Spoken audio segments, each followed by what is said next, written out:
अस्सलामु अलैकुम वरहमतुल्लाहि वबरकातुहू। आज हम नूरानी क़ायदा शुरू करने जा रहे हैं। नूरानी क़ायदा हम लोग इसलिए पढ़ते हैं कि यह कुरान शरीफ तलफ़्फ़ुज़ के साथ हुरूफ़ के अदायगी के साथ पढ़ने आ जाए, और मखरज के लिए नूरानी क़ायदा पढ़ा जाता है। नूरानी क़ायदा पढ़ लेने से कुरान शरीफ मखरज के साथ हम लोग पढ़ सकते हैं। तो आइए शुरू करते हैं।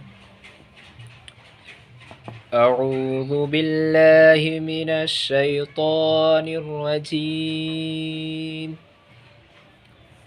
बिस्मिल्लाहिर रहमानिर रहीम।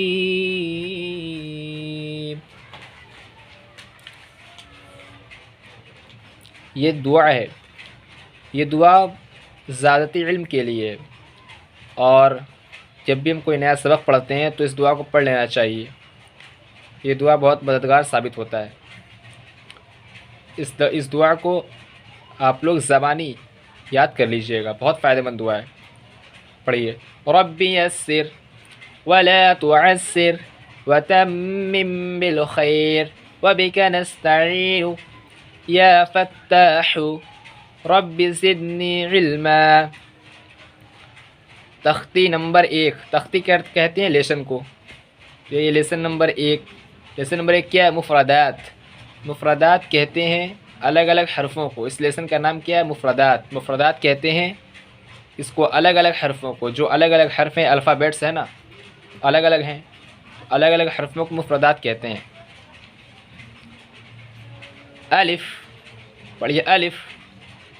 अलिफ़ हम पढ़ेंगे तो खींचेंगे नहीं, जल्दी से पढ़ना है, और लास्ट में आखिर में जहाँ हमारी सांस टूटेगी वहाँ हमें फ़ा निकालना है। पढ़िए। अलिफ़। बार बार इसकी प्रैक्टिस कीजिएगा, बन जाएगा। कोई भी चीज़ प्रैक्टिस से आती है। अलिफ़। बा। बा को खींच के पढ़ेंगे। बा को खींचना है। बा के नीचे एक नुक्ता होता है और बा को खींचना है। सिंपल निकलेगा बा। ता। बा ता सा, तीनों को बराबर खींचना है, और तीनों के मखरज अलग अलग हैं। ता। ता निकलेगा। जब ता निकालेंगे तो ता ज़बान का जो नोक है ऊपर के दांत पे सटाएंगे। ता, दांत की जड़ में, ठीक है। ता निकल जाएगा। उसके बाद आएगा सा। ये क्या है? सा। जब सा पढ़ेंगे तो हमारी ज़बान हल्का से बाहर निकलेगी। सा। दांत ऊपर के जो दो दांत हैं उसका जो नीचे का हिस्सा है, बाहरी हिस्से में अपना ज़बान सटाएंगे। सा। सा तो भी निकल जाएगा, और ज़बान को हल्का से बाहर करना है। सा। सा आराम से अदा होगा।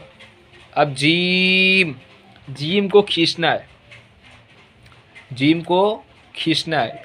जीम के ऊपर दिख रहा है मद है, और जीम को खींच के पढ़ना है। जीम।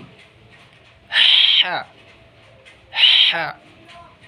जब बड़ी हा बोलेंगे तो हलक से हवा बाहर निकालना है हमें। हा। इसकी खूब प्रैक्टिस कीजिएगा, क्योंकि ये सब जितने भी हरफ हैं बगैर प्रैक्टिस के नहीं आएंगे। मैं यहाँ पे बता दूंगा और आप सोचेंगे कि आ जाए, ऐसा नहीं हो पाएगा, ऐसा नहीं चलेगा। प्रैक्टिस की खूब करनी पड़ेगी। प्रैक्टिस कीजिएगा तो ही आएगा, ठीक है। प्रैक्टिस, आप लोग प्रैक्टिस कीजिए इसका। ख। ख। हा। हा को कम खींचेंगे। ख, ये दोनों बराबर खिंचाएंगे। जीम सबसे ज़्यादा खींचना है, जीम को। जीम। हा। ख। और जितने भी हरूफ हैं आप कोशिश कीजिए कि सबको खींच कर पढ़िए। खींच के पढ़ने से क्या होगा कि आपकी आवाज़ थोड़ी बनेगी, और जो हरफ को ज़्यादा खींचना है उसको ज़्यादा खींचना है। दाल। दाल को ज़्यादा खींचना है। दाल। दाल। रा। रा। जा। जा कैसे निकलेगा? जा। दोनों दांत को बैठाएंगे और अंदर से जोर देंगे।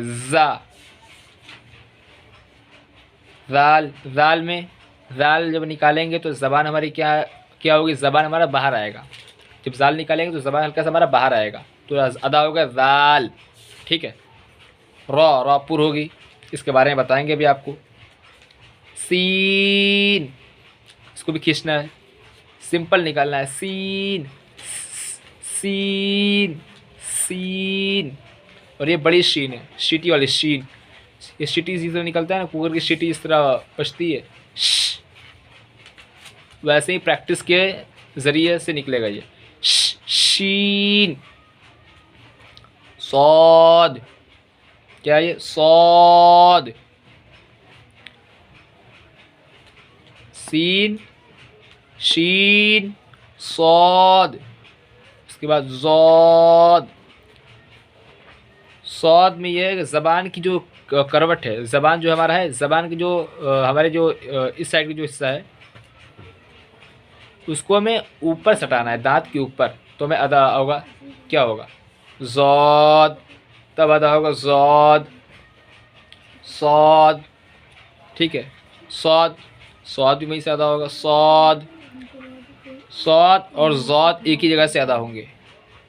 ज़बान का किनारा, ज़बान के किनारे को ऊपर के दांत में सटाएंगे तो सौद और ज़ौद दोनों अदा हो जाएंगे। अब आइए तो, त्वा नहीं होगा, तो पुर मोटा पड़ा जाएगा, पुर कहते हैं मोटे पड़ने को।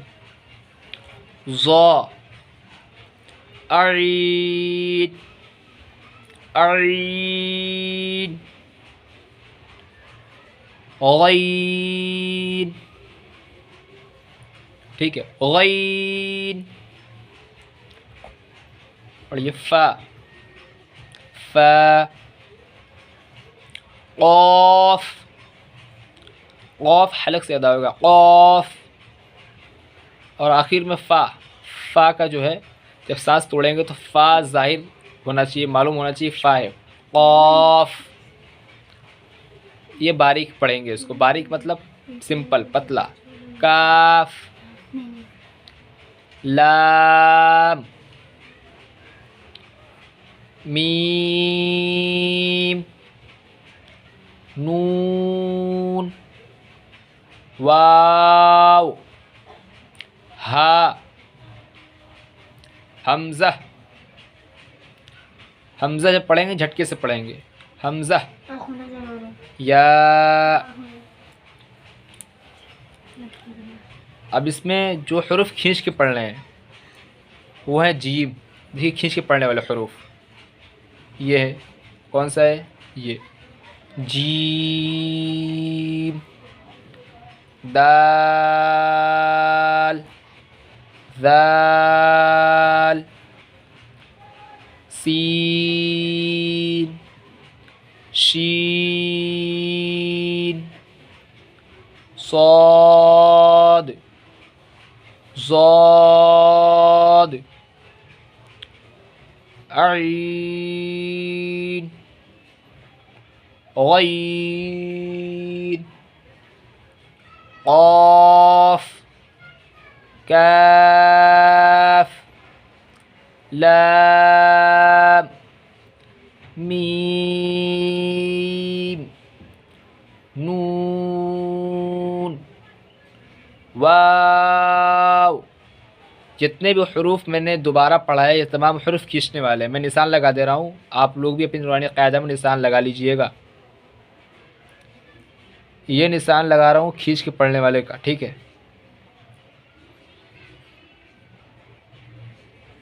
इस पे लगा है।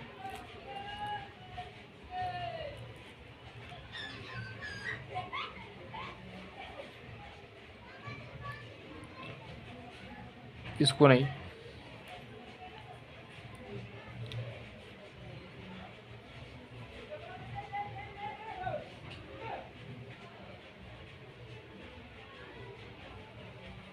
ठीक।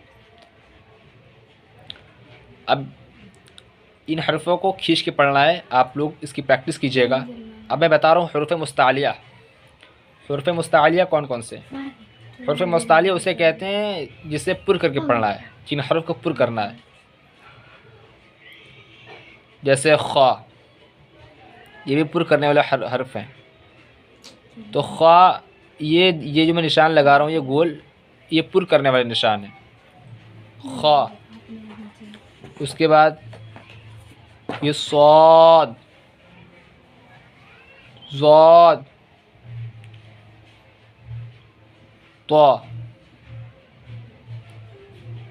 यहाँ देखिए लगा हुआ है, ठीक है, तो ये ज़ौ, और एक इधर गैन,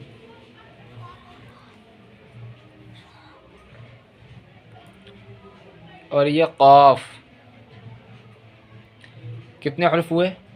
1 2 3 4 5।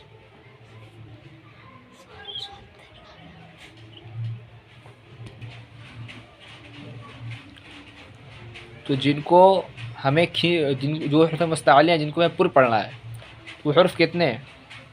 ख़ा, स्वाद, ज़ौद, यहाँ तो, ज़, गैन और क़ाफ। जिनको हमें पुर पढ़ना है, मतलब मोटा, पुर के मतलब होता है मोटा करके पढ़ना है, वो इतने हैं। वो कितने? 7 हैं, और उनको हरूफ़ मुस्तअलिया कहते हैं, और उन पे मैंने गोल निशान बनाया है। और इसमें भी, और जिनको खींच के पढ़ना है उस पर मैंने ये एरो दिया है, ये उस पर निशान मैंने ऐसे बनाया है, जिनको खींच के पढ़ना है, ठीक है। तो कन्फ्यूज़न ऐसे नहीं होगा ना। ये खींच के पढ़ने वाला एरो है, खींच के पढ़ने का निशान ये है, और पुर पढ़ने का निशान ये है, गोल वाला। खींच की सिर्फ को पढ़ना है, उस पर निशान ये लगा है। और यहाँ देखिए दोनों है, इनको खींच के ये पढ़ना है और पुर भी पढ़ना है। इनको भी खींच के पढ़ना है, पुर पढ़ना है, खींच के पढ़ना है, पुर पढ़ना है। तो ऐसा कन्फ्यूज़न नहीं होगा। ये निशान आप लोग देख लीजिएगा और बना लीजिएगा, इसी तरह प्रैक्टिस कीजिएगा। हम लोगों का सबक यहाँ तक हो गया, यहाँ तक हम लोगों ने पढ़ लिया है। एक बार फिर मैं बता देता हूँ कि मखरज जो है निकालना होगा आप लोगों को, मखरज के लिए प्रैक्टिस करनी पड़ेगी। मैं ऐसे बता दे रहा हूँ इसको, इसके बारे में। ये ज़ौद, ठीक है, ये ज़ौद, ज़ौद और ये ज़्वा, इसमें फ़र्क रहता है। और दाल, और जो सिंपल निकलता है, देखिए स्वाद, जो स्वाद भी वहीं से निकलेगा, यहाँ से स्वाद निकलेगा। ज़बान का किनारा ऊपर के दांत पे लगाएंगे, स्वाद निकलेगा। उम्मीद है कि आप लोग प्रैक्टिस कीजिएगा इंशाअल्लाह। अब मिलते हैं अगले वीडियो में। अस्सलामु अलैकुम व रहमतुल्लाहि व बरकातुहू।